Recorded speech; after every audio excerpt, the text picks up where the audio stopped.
we go. This is how life is. Life is just a constant change, fluctuation between energies, and you know, and the more you are able to grow and accelerate, the more change comes to you. So you have to evolve, and you have to be able to accept and adapt to the new, because it's gonna come to you. You see what I'm saying? So don't be upset about your expectations. Remember, it's okay to make ideas. It's okay to dream, right? It's okay to have a set goal in mind, but never attach yourself to the results. Always keep an open mind and allow the magic of the universe to flow so that you can roll with the punches. If you're someone that's more of an earth sign, we like to, me being an earth sign in the 6th house, we like to plot along and plan along, and we like to envision stuff, and we want things to happen tangibly. We want to see tangible results. But the universe is so much more spontaneous than you ever could imagine. And every day is a day of magic when you're living inside your knowledge, and you're living and you're growing and you're able to, you know, constantly evolve. Then you have to learn how to adapt to change. So all of those people out there that's actually applying a lot to your life, you air signs, y'all good. Air signs, y'all adapt to change just like that. Water signs and earth signs, not too much. We have a harder time, so we go through more pain and suffering because we're resistant to change. But my air sign and my fire sign, y'all about that. Y'all like get it done, like let's go. So and I'm proud of y'all, and I learn from y'all. I'm inspired by my fire and air signs to be able to adapt to the new, because constantly life is becoming new more quickly if you're applying that knowledge that you have to your life. If you're stuck in a loop of just, you know, eventually you're going to have to make changes as well. So shout out to everybody out there. We can learn a lot from our air signs and our fire signs to get things done and adapt to change, especially our air signs. A lot of people that have a lot of air signs are able to adapt very quickly to concepts, especially my Geminis out there. Shout out to my Geminis. Aquarius more of a fixed sign, but a fixed air sign. But my Libras and Geminis, you guys are really good at, you know, coming into change and stuff like that. You know what I'm saying? So you can learn from them when it comes to adaptation, you know, adapting to the new. But Cancer, Taurus, we the worst. We the worst. When it comes to change, we feel that shit, Bob, because we take a long time to make decisions, and we plot along, and boom, we don't feel like, you know, we took so much time to plan what we decided, and so when the universe happens, it could be very painful because we're resisting. That's the key to your transitioning, is to stop resisting. If you could think about dying, people struggle in death and transitioning in death when they have a lot of attachments and they're not accepting the fact that they're transitioning on. So I think that life is preparing you for death. I think that accelerated change, constant change in life is preparing you for death, for you to accept that big moment where you have to move forward and accept and adapt to your journey ending, you know. And I think that life is constantly evolving us as a soul and a spirit, you know what I'm saying, and our minds expanding so that we could become gods, truly. With that being said, shout out to everybody that has made, has attachments, emotional attachments, that's going through healing, transitioning, learning the lesson of letting go. And it could be painful. And the more we resist the change, the more painful it could be. It could drag you. So if you're in a circumstance where you have to let go, and the universe is telling you, okay, it's time to let this person go, this circumstance go, and you might have your own goal in mind or your own vision in mind, and they were attached to that, you can make it really painful in your transition if you're not allowing yourself to really accept the fact that you got to let this go. It's very hard letting go of family members, letting go of emotional ties. It's very, very difficult. And I want you to know that you're not alone. We're all going through the pain. We're all going through it together. This is life. And I want you to know that the universe is taking it from you so that something else can come in. Will never leave you hanging. Nothing is lost. All is transformed. Point blank, period. You understand? So, with that being stated, we're going to move into doing these readings. And if you are going through a transition, feel free to talk about that. If you want to call in and talk about a transition that you're going through, it can be hard, and we need each other to talk to. You know what I'm saying? Me, myself, I'm going through a transition, as y'all all know. I'm newly, basically, I don't like to say single. I am single. I'm healing, and I'm opening myself to someone myself. And I want to speak about that before I get started. And I guess it'll just flow. I like to let it flow. My lives, I like to let it flow. But I've been doing a lot of, past couple days I've been doing, I know you haven't seen me live, I've been doing a lot of healing work on myself, on my mind. And I noticed some things, and you know, like I said, my life is constantly changing, evolving as I apply my own knowledge. As I apply my own knowledge to my life is constantly changing and evolving. So if you see me, you might be like, oh my God, this guy's confused, he's unstable, he's undysfunctional. Well, life will make you seem like that when you're in a constant learning, constant growing. It'll make you seem like you're just unstable, like you're going from one thing to another. So recently I had let my wives go, and you know, I seen that they were more fit with somebody else, and I'm now by myself. And in the process of that, I did that because I felt like I was doing polygamy wrong, in a sense. And I learned from my mistakes through my experience. Like I told you, I've been applying the knowledge to my life, so that's the best way to learn. And the master has failed more than the student can ever even imagine succeeding. So if you ain't out here learning, if you ain't out here applying that knowledge to yourself, failing straight up failing, then yeah, you're not going to become the master and get no real wisdom, because a lot of us is just trying to conceptualize things that are supposed to be experienced. And so, you know, it's good to get out here and apply that knowledge, especially in the information age where we have all this knowledge. So right now, I decided to start fresh, start new, and I evaluated myself and my actions, and I made a lot of mistakes, and I'm starting over. So we had a big meeting, and, you know, I let Iyah Ra go. As you know, Eliana left with my daughter, and then I just decided to start over with my building of polygamy. I feel like I did it wrong. The truth about the matter is, I have some weaknesses in my chart. The truth about the matter is, I have commitment issues, right? What that means is, I've been hurt a lot in my life by women, and I've had to evaluate that myself and look at it and accept the fact that, you know, I'm scared to get my heart broke, because every time when I was younger, when I was dealing with a woman, I opened my heart completely, and I was like just completely, you know, open and vulnerable, and I was hurt a couple of times, and it turned me into someone that used, you know, being with a lot of women as a way to protect myself from being hurt, being vulnerable in a relationship. So I've realized I've been abusing polygamy, right, and using it as a scapegoat to face my inner vulnerabilities, and so this is why I let it go right now. And now I'm just opening up to the universe to send me in a monogamous relationship. And I say this because I'm still polygamous by nature, but I don't think that you can be polygamous truly without being committed and open and vulnerable into a monogamous relationship first. So I realized this, that in practicing it the wrong way, I realized how to do it the right way. And basically, you have to be with that first wife monogamously, completely committed, without any, you know, when I get scared in a relationship, I tend to start making myself available to other women.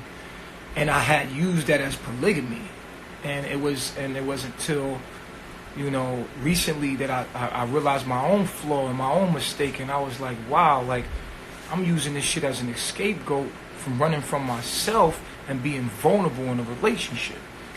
You see, when I was with Eliana, I wasn't fulfilled because she was a little younger than me, and I felt like she wasn't like maybe woman enough for me, and so I used that, and women before her, you know what I'm saying, I use polygamy as that way, when the truth is no polygamous relationship could ever be successful without a successful monogamous one first. And I learned that the hard way. A lot of y'all probably already knew that. Y'all probably like, nigga, you stupid. I am stupid. Learn from my mistakes. Don't do that. If you're trying to be polygamous, please do it the right way and be totally monogamous with one woman first. Make sure that that woman is okay with polygamy, but also know that you have to establish that business first. Make sure that you establish, because I look at it as a business. Your relationship is a business, and so when you have a business, sometimes you have to give your all to one business and make sure it's complete first before you open up another one. You know what I'm saying? So the key to true successful polygamy is monogamy. So if you want to be polygamous, you must first learn how to totally commit to one partner. And so that's a very important step that I had misconstrued. And so what happened is I'm now by myself, and I'm opening myself to vulnerably get involved in a monogamous relationship with someone that may come along that's compatible with me and what I'm trying to do. And just for like maybe a year, you know, like really go into a monogamous relationship completely, and really work on my running. Every time I see something I don't like, I run. When I should open up for communication, I'm scared to be vulnerable with my emotions. So I just shut down and I start opening myself up to other women. And then from there, I said I'm polygamous. And so I got all these women there, and there's no one I'm really connecting to deeply. And so Iyah's with Tron again. I know you think that we passing people around. That's okay. Rise with Solar, and they got their own journeys. You know what I'm saying? And I'm with me. And you probably looking at my life like, oh shit, y'all ain't stable. Y'all dysfunctional. That's how you see it. That's how you see it. It's my life. I gotta live it. But I hope to inspire those that are actually watching and can take something from this. Those of you can't, I apologize. You can laugh. You can laugh at me. If I make you laugh, at least I did something. So now, you know, I decided to open myself for, you know, monogamy first. But I'm definitely polygamous still. It's just that I want to establish that deep bond with someone first. Then we can invite or allow more energy in. But for like at least a long time, just be with one person. And I'm really a romantic person. That's another thing I missed. I miss being romantic because I'm like a really R&B ass thug, you know what I'm saying, type nigga. So I really am, you know, that kind of a dude, and I was neglecting myself because of my fears of opening up myself emotionally to someone. Because every time I dealt with a woman, as soon as I see that she not what I want, I started opening myself to other women. And I attract a lot of women, so the options were there. So I had a lot of women, but I was not emotionally connected to them.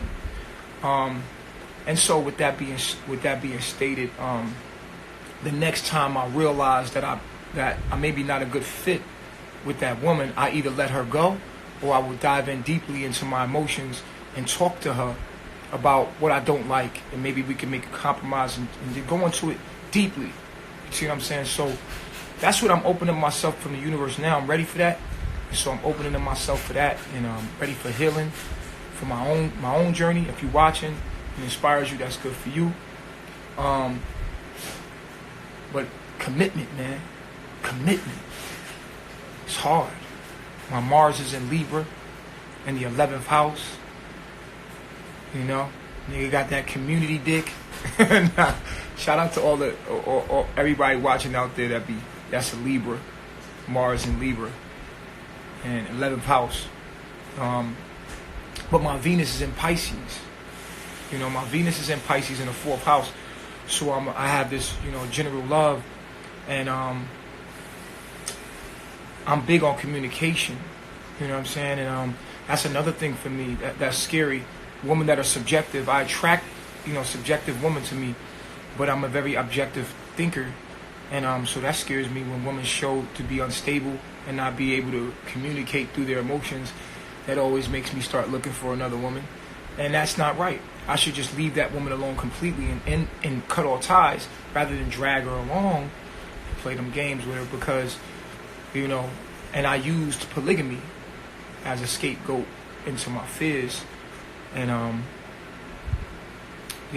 I've learned from that. I'm not a Libra, I'm a Taurus. My Mars is in Libra. I'm a Taurus with a Leo moon. I'm a Taurus 6th house with Leo moon in the 9th. So, after being hurt in my earlier relationships, I therefore knew and I adapted to not getting hurt no more. And it was like basically cutting myself off emotionally so that I won't get hurt no more. And that's not the way. All y'all fellas out there, as you mature, you will realize that ain't the way.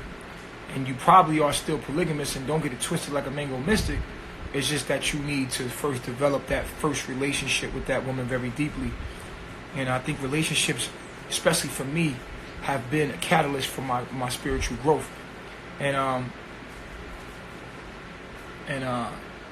So yeah, that's been that.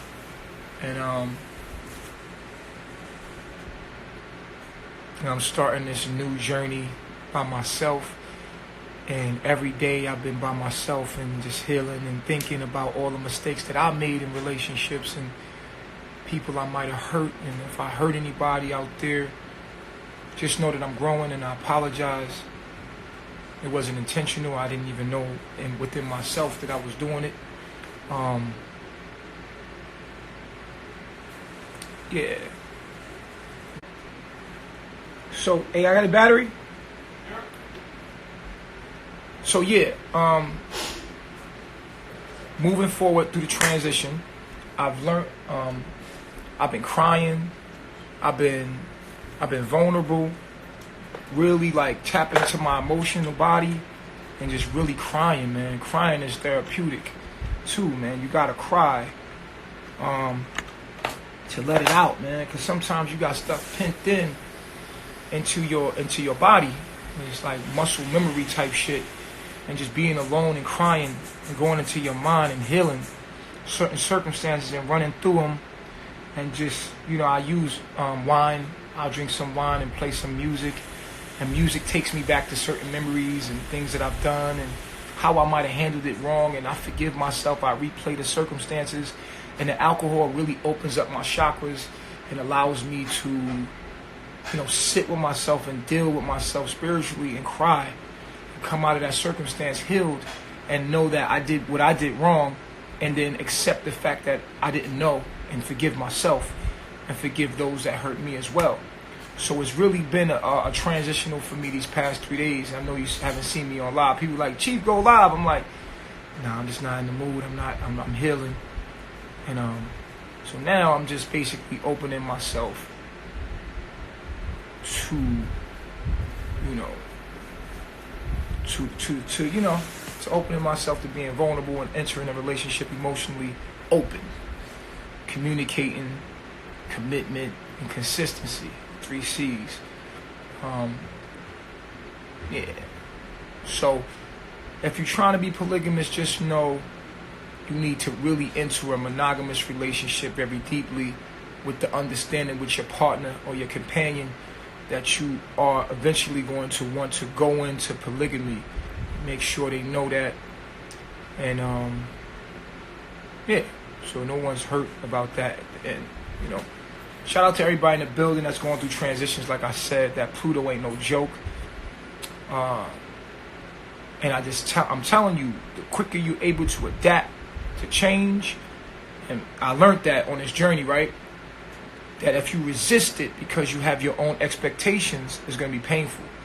But if you open yourself for change and you face your fears and you face yourself, it's the worst thing to be alone and face yourself. And been pretty scary, you know. But I want to make sure that I'm emotionally ready and prepared as far as a frequency match for something that's going to be healthy for me. I'm tired of entering these broken relationships, and I want something right so I can get it right. If you can find that first wife or that first husband that is, and for me, marriage is frequency. You know, true marriage to me is when two minds become one, two bodies become one.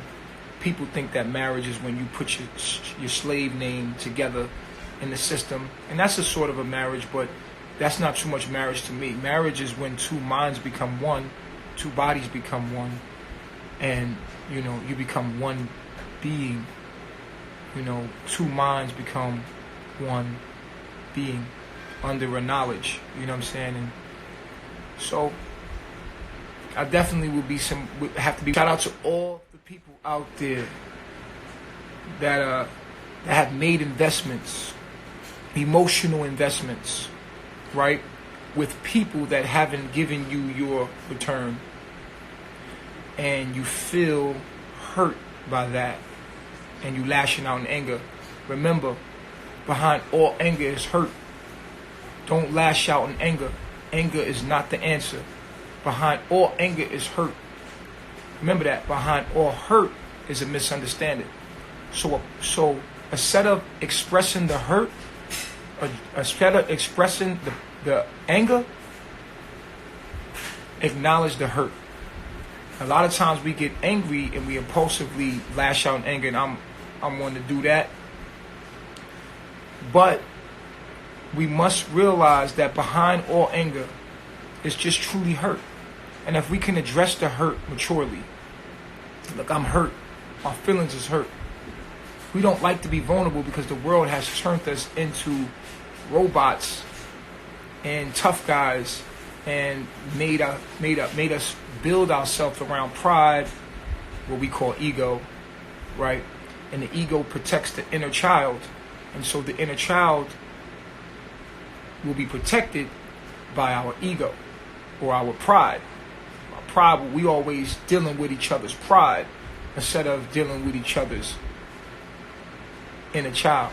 And so we protect our inner child with our pride and with our, what you would call the ego, our personalities. We have created alter egos to play games and manipulate to get things the way we want them to be instead of being authentic. When we were children, we were just pure subconscious, and then somewhere along the line we were hurt, and we learned how to manipulate and create a character that we can put forward as an alter ego to get what we want. But you'll never really truly get what you want until you become totally vulnerable and open, and then learn how to adjust your ego so that it can articulate your inner child without lashing out. So the ego must evolve as well. The ego must become a higher self, which is someone more mature that can actually express their pains of the inner child. The inner child is, everyone has an inner child, and we're all children, and it's a very vulnerable place we don't like to tap into, especially as we become men. In the society we're told to be macho, and we can't cry, we can't tap into vulnerability, and it makes us shallow, cut off from our own emotional selves. It makes us disconnected from the all. But the more we become connected, the more intelligent we become truly, the more powerful we truly become. The more you're able to control your own self and your own emotions, the more you're able to help others control themselves. And so my test has been to become vulnerable, and I get in circumstances where, and you might be in circumstances with the most toxic people, and you keep attracting toxic people because the universe is trying to take you to your core. It wants to take you to your core. If we stop pointing the finger and look at what the person is invoking in you, then we can grow. And you're going to continue to attract toxic people in your life because those are the kind of people that take you to your core. right? This is what you need. It's what you need. And you need these toxic people so they can get you right where you need to be to look at what you need to work on in yourself. So as long as we point the finger, you're missing the point. So when the toxic person brings you to that place, we have to be able to sit and be like, damn, I'm out of control. I'm angry. I'm not communicating my inner feelings and my emotions. I'm just straight up lashing out just like the other person. I'm getting on their level. We have to stop getting on people's level and really start to take responsibility for what we're doing and not what the other person did to you, right? Because it's all about your self-growth. And a lot of times we can get caught up in blaming others, and that is a way of we hiding from our own vulnerability and our own lessons in life. So we get these lessons over and over. I just, want to let you know that you're going to attract people that's going to hurt you. You're going to continue to attract that until you learn how to tap into your most vulnerable self and love yourself enough to see the signs and get rid of these people early, because you always see the signs early when you have toxic people in your life and you always ignore it. But you got to stop ignoring it when you see the signs. You have to love yourself enough to be like, you know what? I'm not going to get in this level with you. I deserve better than this, and not get there. And a lot of times the most mature people, the most honorable people, you attract the worst people, because we get so caught up in our honor, we forget that we need to grow. And so we attract the most toxic people in our lives to take us to our core, past our big old ego, right? Our big ego, that we self-righteous. And this person knocks all that off and gets you right into your lower self. And then once you're in your lower self, you're like, damn, how did I get here? This person took me there. Exactly. The universe is using them as a catalyst to show you what you need to work on deep in yourself. And every one of us need to get to a point of vulnerability. Vulnerability, the inner child, is the most scary shit ever, because it's what's really going on in your heart. And we've really built this wall around our true emotions and our true hearts because of the fact that the world is fucked up and people be hurting you. When you're young, you get hurt and you get traumatized and you build a wall. And we have to learn that we're going to continue to attract toxic relationships, situationships, because those are the best relationships to get us to the most ugliest stuff in us that we need to work on. So be grateful for toxic people. Be grateful for toxic relationships. Shout out to everybody that's in a toxic relationship right now. Try to use it. Try to look at what you're doing. Like, use it. Like, challenge yourself. Like, instead of pointing the finger next time, challenge yourself. Yes, you're in a fucked up relationship with someone that's immature, that don't know how to fucking communicate. But are you getting on a level? Are you able to remain, through their temper tantrums, through their immaturity, are you able to remain solid? This is when you know you started to grow. When you're able to control yourself, because you need someone that's going to invoke you to see if you're going to be able to control yourself. So the universe will send you a fuck boy or a fuck girl, you know what I'm saying? Some fuck nigga. It has to be that way to show you how much you grew. And when you know how to remain cool, calm, and collective in a toxic relationship, you leveling the fuck up. Shouts out to you. Shouts out to all the people. Pat yourself on the shoulder.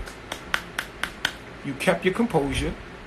You kept your frequency, and you didn't let them bring you down to theirs. You almost, you know, it take practice. You're going to snap sometime. It's okay to fail. You're going to go low. You're going to snap out some